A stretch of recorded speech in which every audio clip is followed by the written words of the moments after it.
Now, as the city of Ayodhya is draped in saffron, resonating with the spirit of devotion, devotees unite in the shared belief that Lord Ram is for everyone. My colleague Kiran Tare had an insightful conversation with Vittal Kamble and Ujjwala Kamble, one of the 11 Dalit couples selected from across India to perform special puja of Lord Sri Ram on the upcoming Pran Pratishtha Day in Ayodhya. Listen in. Mr. Vittal Rao Kamble and his wife Ujjwala Kamble are the special invitees on a very important day. They are going to perform the puja of Lord Sri Ram in Ayodhya. Let us know from them what are their feelings, how they got the invitation and what are their plans for the big day. आपसे जानना चाहेंगे कि आपको पहले बार invitation कैसे मिला और जब आपको इनविटेशन मिला तब आपके मन में क्या फीलिंग थी? तो वैसे तो नवंबर से तैयारी सब चल रही है प्रभु रामचंद्र जी के प्राण प्रतिष्ठा में, और हम भी उसी की तैयारी में चल रहे थे। तो मन में कल्पना तो थी ही नहीं कुछ कि हमको कहीं बुलाया जाएगा, वहाँ पर वो अयोध्या में जाने को मिलेगा, यही भी पता नहीं था। लेकिन तैयारी चलती रही और 3 जनवरी को ये फ़ोन आया अयोध्या से और कहा कि आपको 22 जनवरी को अयोध्या में आना है। तो थोड़ा आनंद तो हुआ ही मेरा, ऐसा लगा कि ठीक है, बहुत अच्छा है। लेकिन उन्होंने कहा कि नहीं, आपको वहाँ पर जो प्रभु रामचंद्र जी के उस मंदिर में गर्भगृह में जो देश भर से 11 जोड़े बैठने वाले हैं, उसमें उस यज्ञ में आप पति पत्नी के साथ वहाँ पर उपस्थित रहना है। सबसे पहले तो मुझे विश्वास ही नहीं हुआ कि ऐसा कुछ होता है, पता ही नहीं था होगा नहीं होगा, पता कुछ मालूम कल्पना ही नहीं थी। लेकिन जब ऐसा सुना तो कुछ क्षणों के लिए मैं स्तब्ध रह गया और फिर सोचने लगा कि क्या है मेरा भाग्य, ऐसा कौन सा भाग्य है जिसके कारण मुझे वहाँ पर बुलाया गया। कुछ क्षणों तक सोचता रहा। उस समय मेरी आंखों में आंसू थे और पता ही नहीं चल रहा था कि क्या कहना, भावना कौन सी व्यक्त करना। तो बड़ा आनंद लगा, आश्चर्य लगा और एक साथ सारी भावनाएं मन में प्रकट हो रही थी कि प्रभु रामचंद्र जी के उस चरणों में, रामलला के चरणों में बैठकर और वहाँ पर उनकी प्राण प्रतिष्ठा हो रही है मेरे सामने, तो मेरा अहोभाग्य है। यही बहुत बड़ी फीलिंग्स मेरे मन में आई उस समय। आप हमें वो इनविटेशन कार्ड दिखा सकते हैं जो आपको मिला है? देखिए किस तरह की व्यवस्था उस समय होगी, कौन सा नंबर आपको दिया गया है? ये मुझे इनविटेशन मिला मुझे और मेरी पत्नी को, और इसकी व्यवस्था बहुत ही सुंदर और आकर्षक है। वहाँ पर देश भर से ऐसे बहुत गणमान्य लोग आने वाले हैं, कुल मिलाकर 7-8 हज़ार लोग आने वाले हैं। वो भी इनवाइटी है, स्पेशल गेस्ट है और एक्स्ट्रा ऑर्डिनरी है। तो इसमें विशेष बात यह है कि हर एक को अपना सीट पक्का है, वो कहाँ बैठेगा, कौन सी जगह बैठेगा, ये पक्का है। तो उसकी रचना बनी है। गर्भगृह में प्रत्यक्ष क्या होगा, उसके बाद यज्ञ में कौन कौन बैठने वाले हैं, उनकी बैठने की जगह, देश भर से और जग भर से कुछ विशेष इनवाइटी बुलाए गए हैं, उनकी बैठने की जगह, उनकी आसन व्यवस्था, ऐसी वहाँ पर बहुत ही सुंदर व्यवस्था है। उसमें एक और भी बात है कि रामलला के मंदिर से तकरीबन 1 किलोमीटर दूरी पर वहाँ से कोई वाहन व्यवस्था अंदर नहीं रहेगी। चलते आपको 1 किलोमीटर जाना पड़ेगा। आपके साथ कोई पीए है, आपके साथ कोई सहायक है, ये सब बाहर रहेंगे। आपके साथ कोई मोबाइल भी नहीं रहेगा।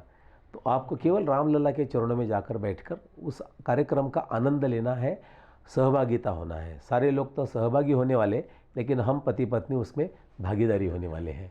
ऐसा एक रचना बहुत सुंदर है। हर एक के निवास की व्यवस्था, 2 दिन ठहरने की व्यवस्था, इन सभी जो विशेष निमंत्रित लोग हैं उनके दर्शन की व्यवस्था, उनके भोजन की व्यवस्था, वो कहाँ से आने वाले हैं, कैसे आने वाले हैं, उनको वहाँ स्टेशन से, एयरपोर्ट से पिकअप करने के बाद में जाते समय ड्रॉप करना, ये सारी व्यवस्थाएं बहुत ही सुंदर तरीके से श्री राम मंदिर ने और वो उसका न्यास जो है उन्होंने की है।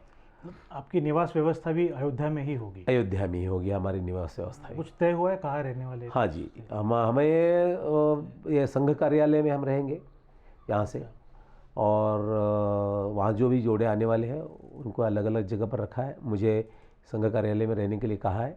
हम पति पत्नी और अपने जो महादेवराव गायकवाड़ है वो भी संघ कार्यालय में रहेंगे, और 22 तारीख को सुबह जल्दी वहाँ 10-10:15 बजे और गर्भगृह में हम प्रवेश करेंगे। आपके मन में क्या विचार आता है भाभी जी, अगर मैं आपसे पूछूं 500 साल के बाद राम मंदिर बनने जा रहा है और उसमें पहली बार जो यज्ञ होगा, पहली बार जो पूजा होगी, उसमें आप सहभागी होंगी। क्या मन में आपकी फीलिंग्स आती है? मुझे तो ऐसा लग रहा है कि मतलब माता पिता के आशीर्वाद, सास ससुर के आशीर्वाद और कुछ तो पिछले जन्म में कुछ तो पुण्य किए होंगे जिसका फल हमें इस जन्म में मिल रहा है। मुझे ये भावना मेरी ये हो रही है और इतना आनंद हो रहा है मुझे कि मैं शब्दों में बता नहीं सकती, बयान नहीं कर सकती कि मुझे कितना आनंद हो रहा है।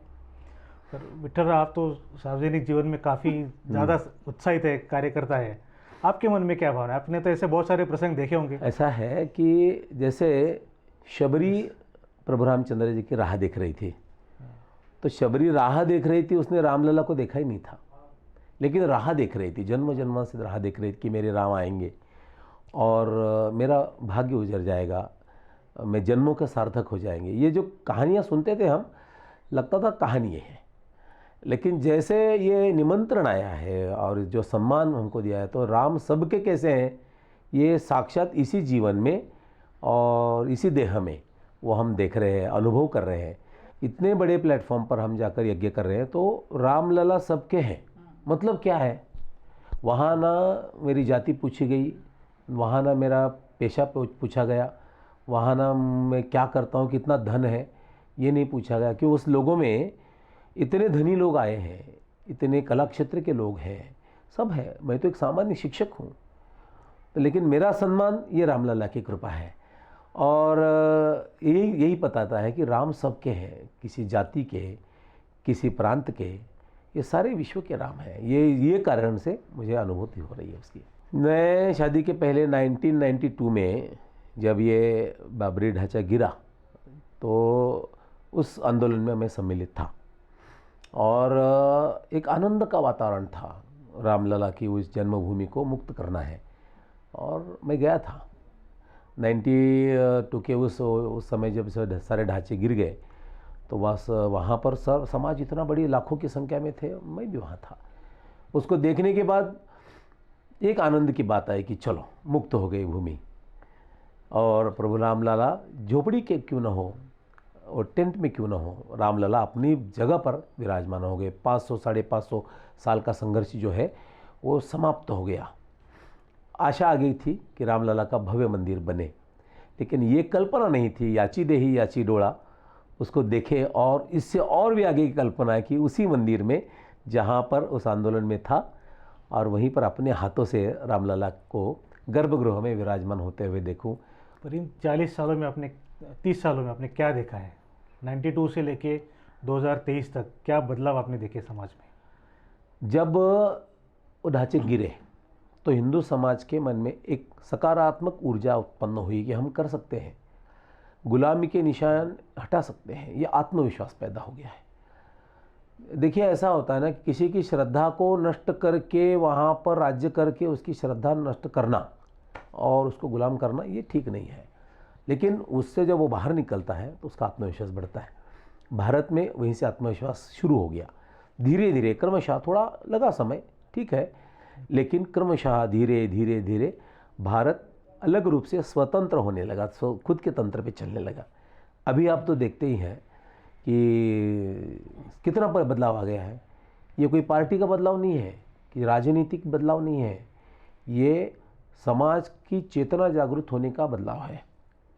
तो समाज जग रहा है और इतनी मात्रा में जग रहा है, किसी पर अन्याय नहीं है, लेकिन सब में राम, यानी सब में आत्मविश्वास। तो भारत का आत्मविश्वास बढ़ रहा है। औद्योगिक क्षेत्र हो, विज्ञान का क्षेत्र हो, खेती का, अपनी बातें, अपनी बात, मेरी खेती, मेरा तंत्रज्ञान, मेरा घर, मेरे संस्कार, ये जो बातें हैं सारी, पर्यावरण मुक्त मेरा भारत, स्वच्छ भारत, मेरा भारत बने, ये जो लोगों में आत्मविश्वास बढ़ रहा है, ये बहुत सकारात्मक बात है। विठल राव, एक बात आपसे ज़रूर पूछना चाहेंगे, क्योंकि ये कॉन्वर्सेशन बहुत ही इंटरेस्टिंग हो रहा है।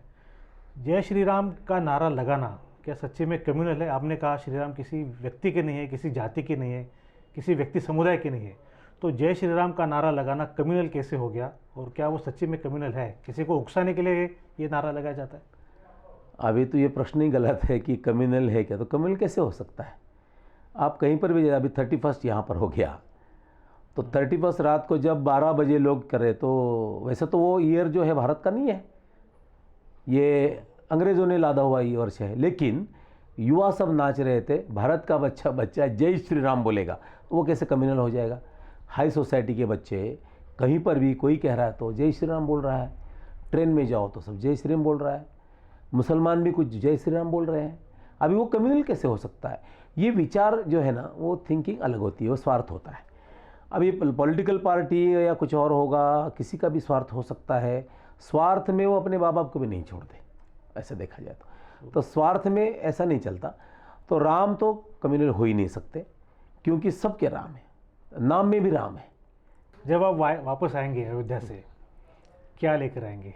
प्रसाद लेकर आएंगे बच्चों के लिए, या सोसाइटी के लोगों के लिए कुछ लेके आएंगे उपहार वस्तु? क्या सोचा है आपने? हम रामलला का आशीर्वाद लेकर आएंगे, वहाँ की मिट्टी को चरण स्पर्श करेंगे, वहाँ से थोड़ी सी मिट्टी लेके आएंगे जो इतनी पवित्र है। अनेक कारसेवकों के बलिदान से पवित्र हुई अयोध्या नगरी, उसकी मिट्टी जैसा कोई प्रसाद हो ही नहीं सकता।